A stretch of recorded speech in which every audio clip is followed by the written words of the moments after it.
한적하게 허쉬 초콜릿으로 사랑을 고백한다. 지금으로부터 약 40년 전에 배우 김혜수는 이 초콜릿 광고를 합니다. 무려 110년이 넘은 역사를 가진 세계적인 초콜릿 브랜드 허쉬. 그런데 이 허쉬 초콜릿이 히틀러의 비밀무기라고 불리기도 했다는 사실 아십니까? 이번 브랜드 백과사전은 허쉬에 대해 알아보려 합니다.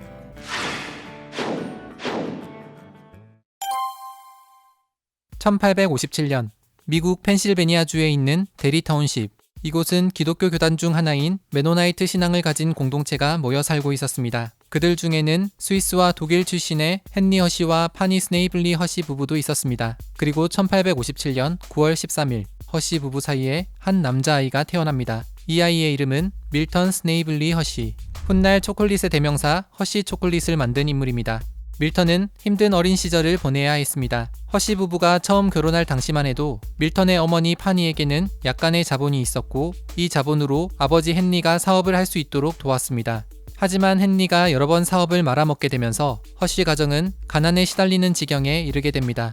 1862년에는 이들 사이에 딸 세레나가 태어나지만 5년 만에 세레나는 성홍열을 앓다 목숨을 잃게 됩니다. 이 사건을 계기로 파니와 헨리는 별거 생활을 하게 되었다고 합니다. 아버지 헨리의 사업에 맞춰 여기저기 옮겨 다닌 탓에 학교 교육도 제대로 받지 못한 밀턴은 결국 13살이 되던 해에 학교를 그만두게 됩니다. 그런데 그런 밀턴이 크게 관심을 갖게 된 것이 있었습니다. 바로 사탕 만들기. 밀턴의 관심을 발견한 어머니 파니는 펜실베니아주 랭커스터에 있는 조셉 로이어라는 사탕 장인을 찾아 밀턴이 사탕을 정식으로 배울 수 있도록 해주게 됩니다. 그렇게 밀턴은 사탕 만들기 기술을 터득할 수 있었습니다.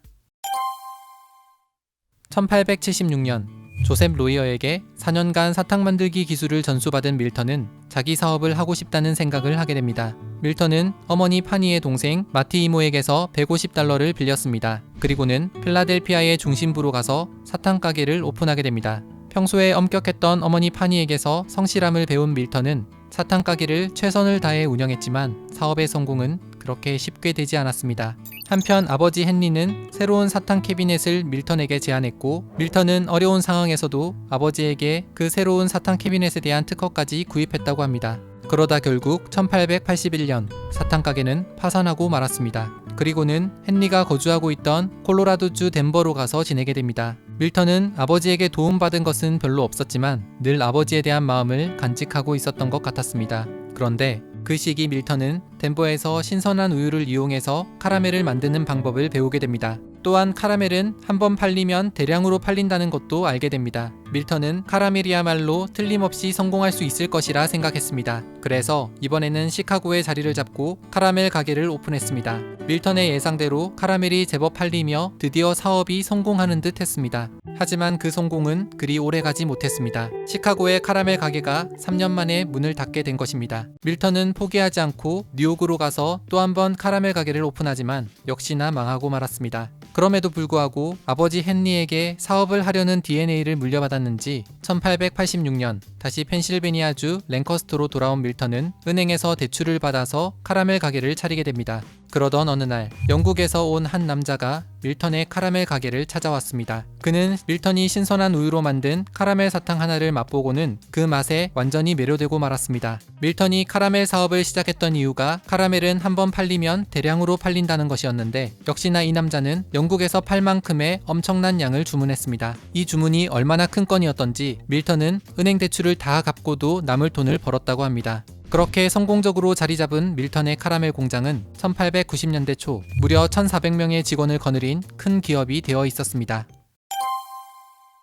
1893년 크리스토퍼 콜럼버스의 신대륙 발견 400주년을 기념하여 시카고에서 세계 콜럼버스 박람회가 열렸습니다. 밀턴 역시 세계 콜럼버스 박람회를 방문하게 됩니다. 그런데 그곳에서 열린 독일 초콜릿 제조기계 전시회에서 초콜릿 하나를 맛보고는 그 매력에 완전히 빠지게 됩니다. 결국 밀턴은 초콜릿 기계를 구입하기에 이릅니다. 그리고는 기존에 제조하던 카라멜에 초콜릿을 코팅하는 등 다양한 초콜릿 상품을 만들어 보기 시작했습니다. 하지만 밀턴은 더욱 초콜릿에만 집중하고 싶어졌습니다. 그래서 1900년 그렇게 잘 나가던 랭커스터 카라멜 공장을 $1,000,000를 받고 경쟁업체에 팔아버리게 됩니다.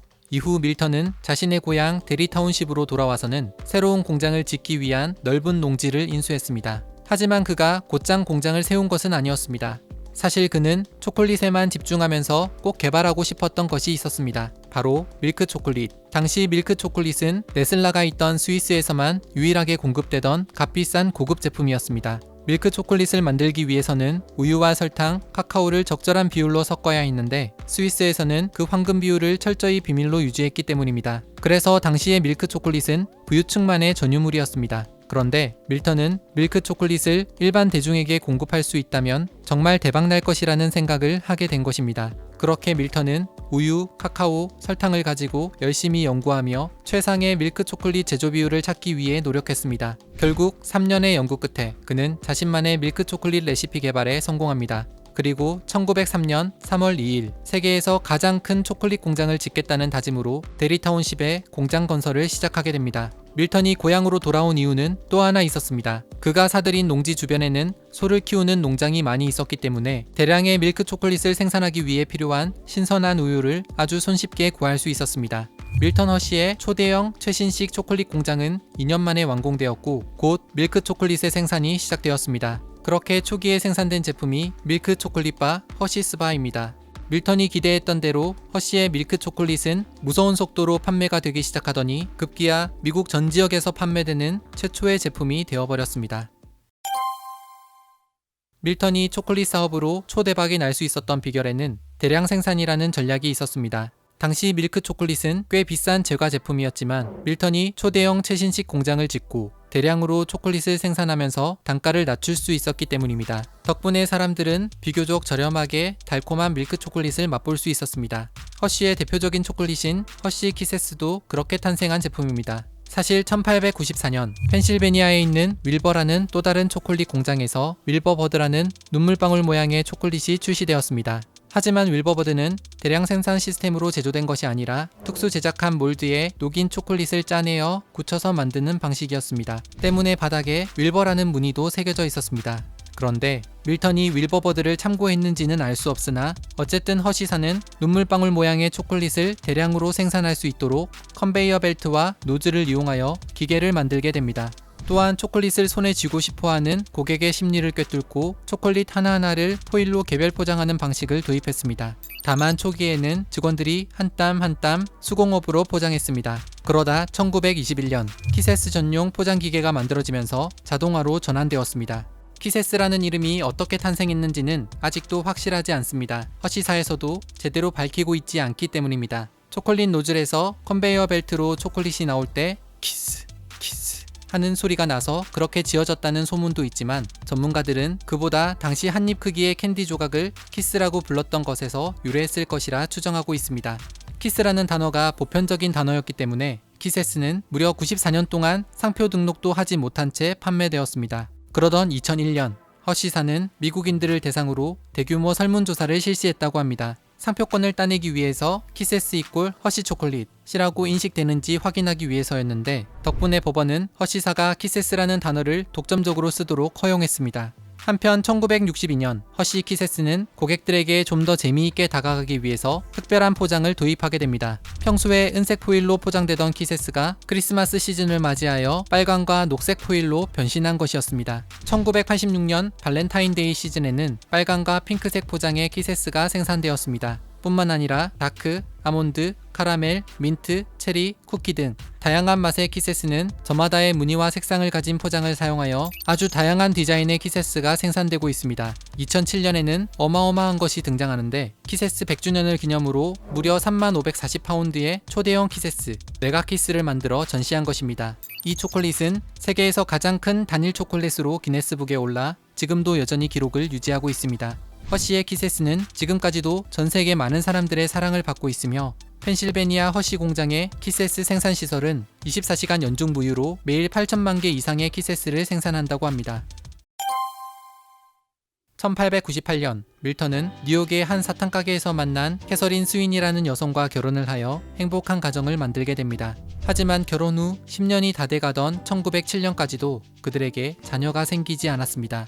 아마도 밀턴과 캐서린은 그 때문에 많은 고민이 있었을 겁니다. 한편 밀턴은 직원들의 복지에 대해서도 많은 관심을 가지고 있었습니다. 그래서 아내 캐서린과의 상의 끝에 데리 타운십 내에 직원들을 위한 마을 공동체를 구축하기로 결정했습니다. 직원들이 편안하게 지낼 수 있도록 주택뿐 아니라 학교와 교회, 공원, 그리고 마을 내의 교통 인프라까지 말 그대로 허시타운을 형성했습니다.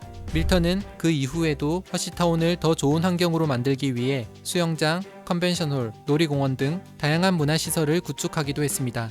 직원들이 좋은 환경에서 지내는 것이 곧 허시가 성장하는 길이라고 생각했기 때문입니다. 1909년 자녀가 없었던 허시 부부는 가난한 아이들을 돕기 위해 그들에게 교육의 기회를 제공할 목적으로 허시 산업학교를 세우게 됩니다. 좋은 교육, 안정감, 안전함 이렇게 세 가지 원칙을 가지고 학생들을 양육했는데 점차 많은 가난한 아이들이 혜택을 받을 수 있었습니다. 한편 1911년 밀턴은 아내 캐서린의 건강이 좋지 않아서 치료를 위해 프랑스와 독일에 머물며 요양하고 있었습니다. 겨울 동안에는 미국을 떠나 있었지만 계속 자리를 비우고만 있을 수는 없었습니다. 평소에 호기심과 모험심이 많던 밀턴은 당시 막 건조된 세계에서 가장 큰 배의 첫 항해에 탑승하여 미국으로 돌아갈 계획을 하게 됩니다. 1911년 12월 18일 실제로 밀턴이 그 배의 선사인 화이트 스타라인에 끄는 $300짜리 수표가 존재합니다. 세계에서 가장 큰 배의 첫 항해는 다음해 4월이었습니다. 그런데 1912년 4월 14일 그 배는 빙산에 부딪혀 침몰하고 말았습니다. 밀턴이 탑승하려고 한 그 배가 바로 타이타닉호였던 겁니다.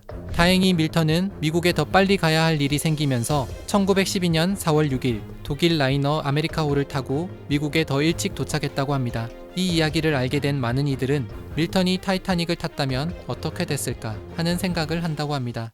아무튼 1915년 아내 캐서린이 지병으로 먼저 세상을 떠나고 1945년 밀턴이 생을 마감할 때까지 그들은 가난한 어린이들을 위한 학교를 운영하고 수익금을 사회에 환원하기 위해 많은 노력을 했습니다.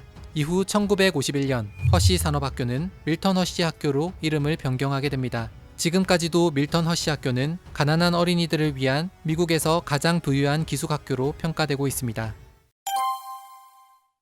24시간 연중무휴로 제조되던 허시 키세스의 생산이 잠시 중단된 때가 있었습니다. 바로 제2차 세계대전 때 초콜릿으로 만든 비상용 전투식량 D-레이션을 생산하기 위해서였습니다. 사실 D-레이션은 전쟁이 일어나기 전에 이미 개발되었습니다. 1937년 미 육군사령관 폴 로건 대령은 비상시에 간편하게 에너지를 섭취할 수도 있고 병사들의 사기도 높일 수 있는 에너지바를 만들기 위해 허시사의 초콜릿 전투식량의 개발을 의뢰하게 됩니다. 당시 폴 로건은 4가지 요구사항을 함께 전달했습니다. 첫째, 4온스의 무게로 제조할 것. 둘째, 충분한 에너지를 공급할 수 있도록 고칼로리일 것.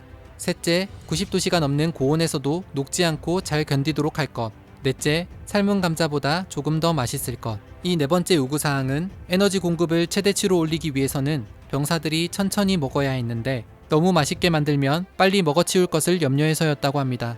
그렇게 탄생한 것이 바로 허쉬의 D-레이션 초코바입니다. 그런데 이 D-레이션이 위 요구사항에 얼마나 잘 맞춰서 제조되었던지 이것을 먹은 병사들은 너무 맛이 없어서 히틀러의 비밀무기라고 부를 정도였다고 합니다. 맛은 좀 아쉽긴 했지만 D-레이션은 성공적으로 보급되었습니다. 이후 미군의 의뢰로 D-레이션을 조금 더 맛있게 만든 버전인 허쉬 트로피칼 초콜릿바가 개발되었고 제2차 세계대전 기간 동안만 30억 개 이상의 D-레이션과 트로피칼 초콜릿바가 공급되었습니다. 밀턴이 구축해둔 허쉬의 초대형 최신식 제조 시스템 덕분에 초콜릿바를 일주일에 2,400만 개 이상 생산할 수 있었는데 심지어 탱크 등의 기계 부품까지 만들었다고 합니다. 그리고 제2차 세계대전 중에 또 다른 군용 초콜릿으로 탄생한 M&M's, 이것도 사실 허쉬와 관련이 있습니다. 마즈의 경영자였던 포레스트 마스와 당시 허쉬 경영자의 아들 브루스 머리가 함께 만든 것이었는데 그들의 첫 이니셜을 따서 M&M's라 이름 붙였습니다. 이 이야기는 브랜드 백과사전 마즈 편에서 자세히 다뤄보도록 하겠습니다.